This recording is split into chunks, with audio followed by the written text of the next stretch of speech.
Here's some of the stories trending this week at NASA.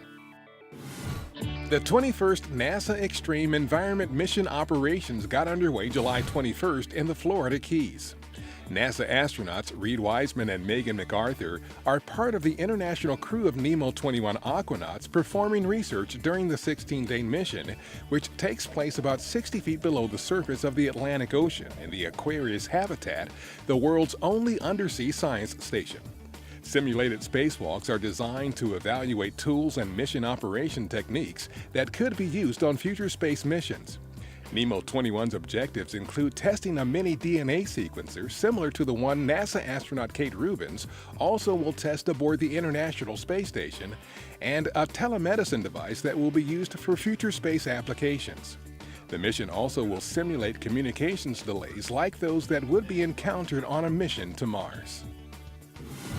NASA's Ground Systems Development and Operations program has reached the halfway point in retrofitting Kennedy Space Center's Vehicle Assembly Building with work platforms. The platforms will provide workers with access to the Space Launch System rocket and Orion spacecraft during pre-launch processing before their first test flight in 2018. 5 of the 10 levels of platforms now are in place inside the iconic building. Installation of the rest should be completed by spring 2017. Engineers from Armstrong Flight Research Center and Langley Research Center were on hand at a small airport near Pismo Beach, California, for the arrival of the Tecnam P2006T that will be converted into NASA's X-57 aircraft named Maxwell, the first manned X-plane to feature a distributed electric propulsion system. The event signifies a large step toward NASA's goal of developing and validating technologies that will make aviation more efficient, quieter, and more environmentally friendly. We'll update the progress of the work and testing of the all-electric powered X-57 on future episodes of This Week at NASA. NASA's Origins Spectral Interpretation Resource Identification Security Regolith Explorer, or OSIRIS-REx spacecraft, is scheduled for launch September 8th to retrieve a surface sample of the near-Earth asteroid Bennu.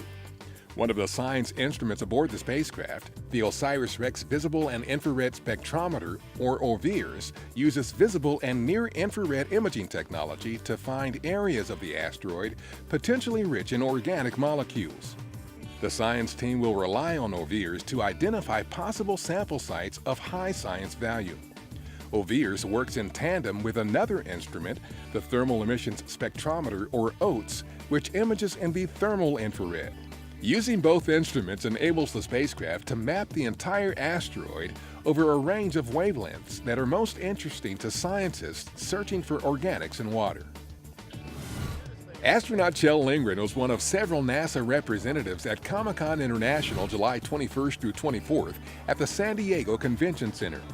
Lindgren and others participated in several activities and panel events, including a discussion about mobile gaming being used to inspire and educate future explorers and NASA technology. NASA also teamed with representatives of Star Trek to mark the 50th anniversary of the television and motion picture franchise and to discuss its influence on the infinite possibilities of space exploration, including NASA's journey to Mars. And that's what's up this week at NASA.